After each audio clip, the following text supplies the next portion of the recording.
Tujuan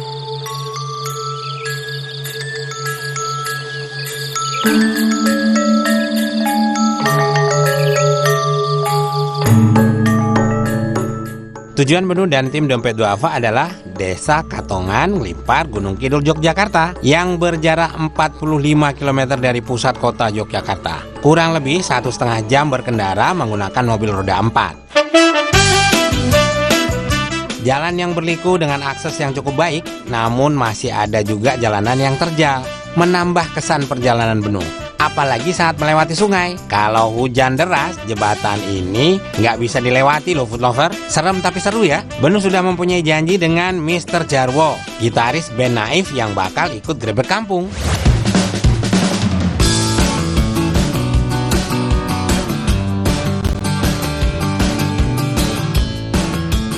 Aduh. Akhirnya ketemunya di sini loh. Iya, ini titiknya di sini loh, Oh, Mas. sini. Siap. Siap, oke. Aku mau ngeliat pertaniannya. Ini katanya mau panen, aku ikut panen. Oh, berarti kita bagi tugas ya? Ah, iya ini. Oke, Heeh. Oke. Mas nanti ke titik berikutnya apa biasanya mau ngapain? Mau Bagi parcel, bagi zakat, sama ketemu sama guru honorer kalau nggak salah ya. siap. Ayo, panas nih. Mas. Panas, Mas. Lagi puasa soalnya. Ya, oke guys. Ayo.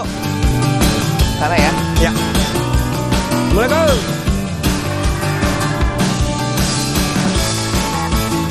Warga desa sudah menyambut kedatangan tim Grebek Kampung. Sebelum kami berangkat dengan tugasnya masing-masing, yuk kita serahkan dulu seserahan untuk warga desa Katongan. Mr. Jarwo mendapatkan tugas untuk membagikan parsel lebaran yang berisi paket sembako dan beras tebar zakat fitrah kepada para penerima manfaat. Ada beberapa titik dan 2 titik untuk para guru honorer. Dan ini dia Ibu Murniati, seorang guru honorer yang telah mengabdikan diri selama 19 tahun mengajar di Madrasah Ibtidaiyah Muhammadiyah Pengkol, Kecamatan Ngelipar, Kabupaten Gunung Kidul. Dan satu lagi Pak Bondan Desnantono, guru olahraga yang telah mengabdi kurang lebih sejak 6 tahun yang lalu. Kali ini Mr. Jarwo berkesempatan mendatangi rumahnya untuk menyampaikan amanah para muzaki. Kalau Mas Jarwo bagi-bagi parcel, di lokasi lain Benu mendatangi petani madu di hutan Wanagama. Benu sudah mempunyai janji dengan Pak Budi, Ketua Koperasi Sumber Rezeki Komunitas Omah Madu, untuk cek skup atau kotak rumah lebah ini. Satu skup lebah ini disebut satu koloni food lover,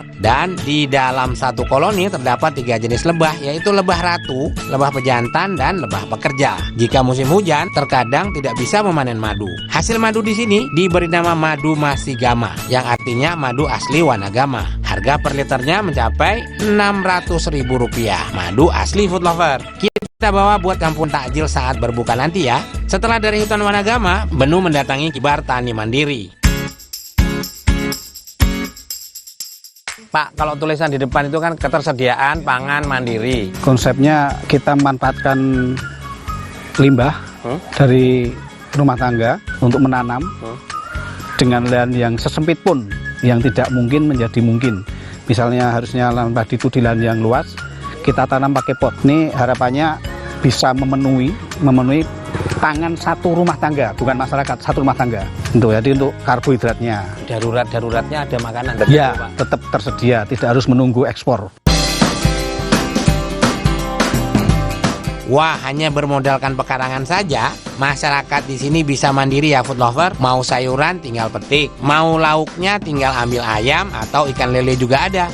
Benu panen tak seberapa, tapi nanti Pak Tikno beserta warga akan panen hasil kebun dari pekarangan masing-masing untuk dimasak di desa Katongan. Oh iya food lover, di sini juga membudidayakan alpukat mentega loh food lover. Cocok nih buat takjil nanti. Pak Tikno jangan lupa panen alpukat juga ya. Makasih banyak ya Pak. Yo, assalamualaikum. Hehe. Di balik hasil panen yang memuaskan, tanah yang subur, perairan yang mencukupi, ada peran penting wakaf sumur bor ini food lover dari program Air untuk Kehidupan. Spot terakhir Benu kembali ke Kampung Edukasi Alolen, kawasan budidaya rumah industri tanaman lidah buaya, untuk memanen lidah buaya yang akan diolah menjadi nata de aloe vera.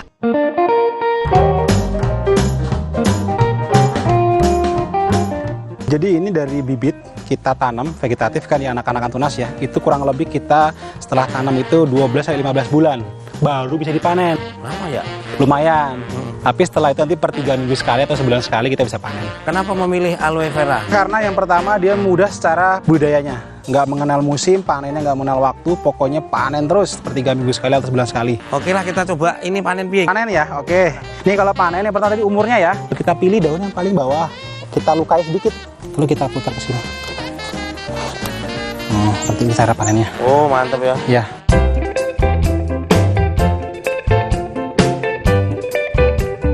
Kalau panennya sempurna, lalu beratnya minimal 7 on, itu masuk grade A. Nanti kita akan belajar olah. Benu dan Mas Alan menuju rumah produksi.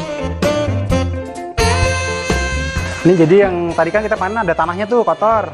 Kita mesti cuci dulu, taruh sini. Nah ini kan ada yang jelek kayak gini nih, masuknya grade B nih. Kita akan buang aja yang ini. Nanti yang atasnya kita bikin olahan yang bukan natanya, tapi maksudnya dihaluskan. Kayak dodol, permen, kayak gitu. Tetap ada manfaatnya juga. Betul, semua dimanfaatkan semua. Setelah pelepah dicuci, lidah buaya akan dikupas dan diiris persegi seperti ini. Kemudian dicuci dengan air supaya lendirnya hilang sebelum direndam semalaman dengan asam sitrat.